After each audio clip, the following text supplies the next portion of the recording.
Okay, everybody, welcome. Here we are to Artificial Intelligence Real Talk. I am so excited. I mean, is that going to be the name? I don't know, but that's what the name is today. This Yeah. podcast was a vision for learning. I've got Matt Karabinos. Matt, welcome. Tell us a little bit about yourself. Thanks, Jethro. Thanks for having me. So I'm Matt Karabinos. I am a former teacher. I live in central Pennsylvania, and my job right now, as a former teacher, so my job right now is I am what's my fancy title? The Emerging Technology and Project Oh my Specialist gosh, that at sounds the, amazing. I know, right?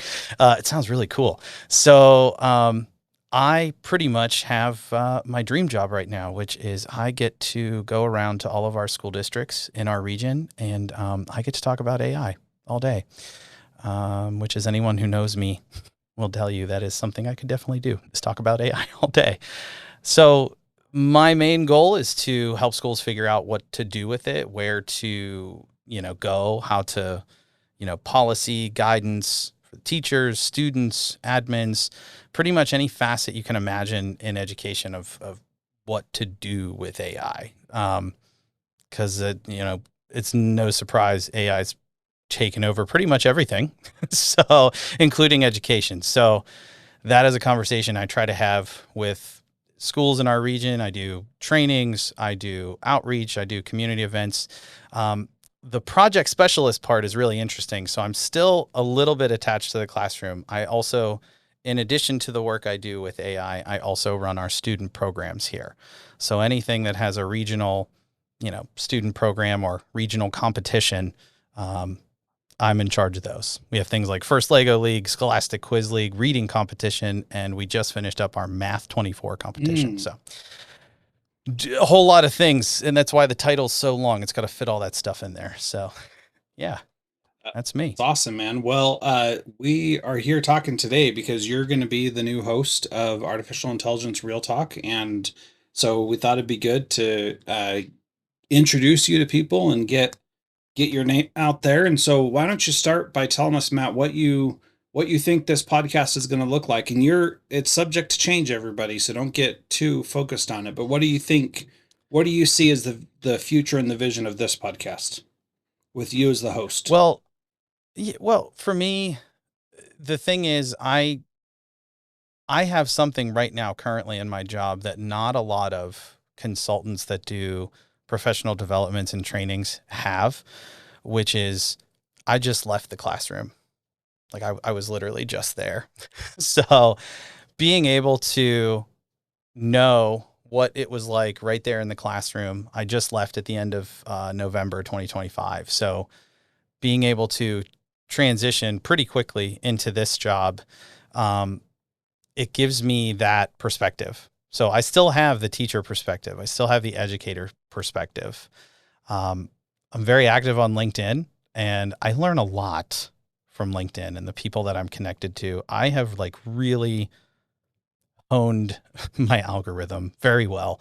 So every time I go on there, it's pretty much like micro learning, little mini PDs for me. So I envision being able to share those things I'm learning from there, connecting things that I see people with, this person has an idea over here, and how does that connect over here? I think the broad topic is obviously, AI and its connection to education. So that's probably the big broad umbrella. Um, but I have so many like ideas of how we can, you know, kind of go from there. And so that's why I kind of like it's a little bit free. I like that, nothing set in place. So we're going to see kind of how this goes. But if I can get my connections to come through on LinkedIn, there will be some really cool guests that are doing some wildly amazing things in the classroom. So I'd have to say that's probably, we're going to focus on AI in education. We're going to focus on what are the things that we can do now, like what's possible now with AI that you couldn't do before. I like that the former name was, a vision for learning. And I think that is also interesting too, because even though it doesn't say anything about AI in the title, the AI has changed that entire conversation, has changed the entire vision of learning. Yeah. And so kind of talking about those types of things, what teachers are experiencing, what teachers are going through, and kind of sharing my journey, sharing my story with people and things I'm learning along the way. I think those types of podcasts are so valuable. The ones that people are just sharing stories and then they're connecting dots for you. So Matt, yeah, maybe. I Yeah, call that learning in dog years, because there you go. when you come to this kind of a situation where you're doing a podcast and you're asking people specific questions, you get to learn so much faster than otherwise, because you're analyzing the problem with somebody else helping you, which is one of the things that makes AI so powerful, is that it becomes that thought partner, or it can be if you're using it well. And that's what's really exciting. And so I'm excited to see where you take this and what you do, and how it works out. And we're just going to wait and see what it looks like. But we got a lot of people who are interested in AI and education, and I think that there's some real good potential for great things to happen with this. Agreed. We're gonna see what goes on. So let's start today. Just chat a little bit about what's exciting to you today about AI. What's tickling you today? Well, um, the work that I do with the IU8, I get a chance to go, and work with school districts, work with teachers. Um, my main message that I'm trying to get across to people is you just said it a little bit ago, is this idea of moving on from the idea that AI is a search engine, because a lot of people still treat it like a search engine. You type in, you say, do this thing for me, create me a lesson plan, create this, do that, whatever. I also heard the term, I'm going to borrow this, I forget from who, but they called it an AI vending machine. You're just asking for things all the time. Do this for me, do that for me, whatever. What I like to spread and tell people is move beyond that. Go beyond the create this thing for me and move into the reimagining. Like, instead of here's your lesson that it spits out for you, what are different ways you can present that lesson? What are different ways you can assess the kids? What are different projects you can do attached to that? What are different ways AI can be incorporated into that assignment, on the student side? So kind of just reimagining what we're doing. And, I share my story. This is a simple one that I share at all my trainings. Is I had a lesson one day. My kids all came in. There was like a game the night before, so all the kids are dead tired. I taught sixth grade, so like they're already dead tired in the morning, but they were all dead tired. I knew that the lesson that I had was not going to go well. I knew that it was not going to land. So before school started and, kids are filing in, I see like, oh, this is going to be rough. I'm on my computer and I say, here's a lesson I'm supposed to teach today. I need an activity that goes with this lesson, teaches this standard, this topic, and I need them out of their seats and moving. Whatever it takes, I need them out of their seats and moving. And I said, that all the kids have Chromebooks. I have whiteboards. Like, I listed all the things I had available in my classroom. And it spit out like, oh, and this is another little tidbit, little trick. I always ask for 5. If I need one thing, I ask for 5. So that's a nice little trick to throw in there that I also tell people is, if you're looking for one thing, ask for 5. If you're looking for 5, ask for 10. AI is not good. Usually not. You're not going to get the best result if you just ask for 1. You'll be disappointed. So ask for 5, and out of those 5, you're going to find a gem. There's going to be a real good one. And so it spit out this lesson that was having them. It was having them create a number, a physical number line with their whiteboards. So they would pick a rational number, positive, negative, decimals, whatever, and they'd hold that board up and they'd have to line themselves up in front of the room. And they'd have to talk to each other. Like, am I bigger than you? Am I less than you? Like, am I greater than, like, which way do I go? The whole time they're doing this, it's like you're learning where is greater than this number, where is less than this number. How does the number line work? And you're doing that by walking around and trying to make the line yourself. So that's better than doing a worksheet. That's better than doing a game or something where they're sitting at their seats. They're up and moving. So just little things like that, just adjusting your lesson. And, I've pulled back a little bit from telling teachers they have to reimagine everything because I'm learning that sometimes boring is okay. Yeah, and Sometimes boring. people don't like the idea of relearning everything. That sounds really difficult and hard, and I've been teaching for 15 years. I don't want to start from scratch again. Yes. Yeah. I hear that. I hear that. And what I say to those people is, um, can you have a conversation with somebody? Can you carry on a conversation? Because essentially that's all that AI is, Yeah. is having a conversation with somebody. And so, that's the response there. And I hear the pushback all the time of like, this is one more thing. This is another tool. This is another initiative. It's like one-to-one iPads. Yeah. It's like, and now we have to do these things. And I also throw in the caveat, you never have to use AI. Yeah. All I'm trying to do is just show you some basics so that maybe if you wanted to, you can do things differently and just say that you don't have to do things the way you always did. And so not to say that they were bad or wrong, but if you want to change, maybe your kids want to change, like now you have an opportunity to do that. And it's a low stakes way to get into that, Yeah. you know?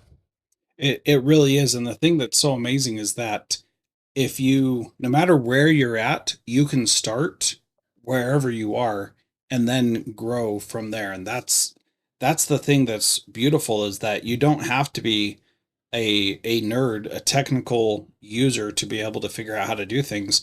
You can be just a normal everyday person, and there's an entry point for you. And that's the thing for me that makes this technology really different, is that if you are you know, a programmer and you know how to do coding and all that kind of stuff, then there's an entry point. If you are a 62-year-old teacher who's been teaching for a long time and you want to try something new, there's an entry point for you as well. And that's the part to me that's so great about this, is that you can enter at any point and you don't have to have any previous qualifications to be successful with it.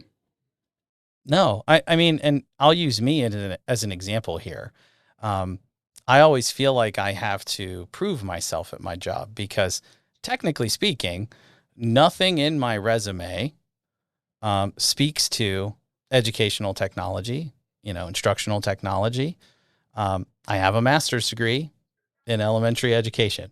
I have, a bachelor's degree in developmental psychology. So none of that's really technical at all. But the thing that I did and the thing that I learned, from our mutual friend Aaron, thing that I learned was like, share what you're going through and what you're learning and what you're doing. So when I started a TikTok channel, Mr. K all day, and then I got more active on LinkedIn, and I started sharing what I was learning, what I was going through, what I was creating, what I was doing, and that became my portfolio. Yeah. So when I go to sit down in an interview for this job, I don't have the degree, I don't have the certificates, the certifications, but I have the experience. And and I can show you the experience. Here it is.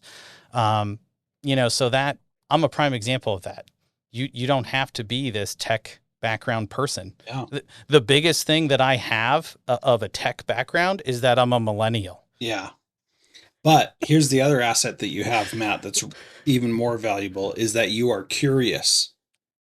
Oh, And you said my favorite yeah, word. and that is the key here, because if you're just curious about how things can work or can be better, that is the entry point, and it is not difficult to get there. Uh, No, you just need to be curious. And so instead of approaching things with a, what can AI do for me? Uh, how can it make my life better? Just be curious about it. And curious means, I wonder if this will work. I wonder if it won't work. I wonder if I can do this. I wonder if I can do that. And then experimenting and trying. And that's what makes it so powerful, is that ability to enter at any point and be able to experiment. That's powerful. Yeah. You and you without even realizing it, you stumbled into the framework that I created for my Oh, organization and my school districts and my region. I actually have it. Hold on, I have it oh, hanging up. let's see it. Let's see it. So, of course, it's probably going to be backwards, but it's called the Curve framework. It I it recently doesn't shared look this backwards to on. me. Oh, Yeah. cool. Well, it looks backwards to me. Anyway, so the first word of the Curve framework is curiosity.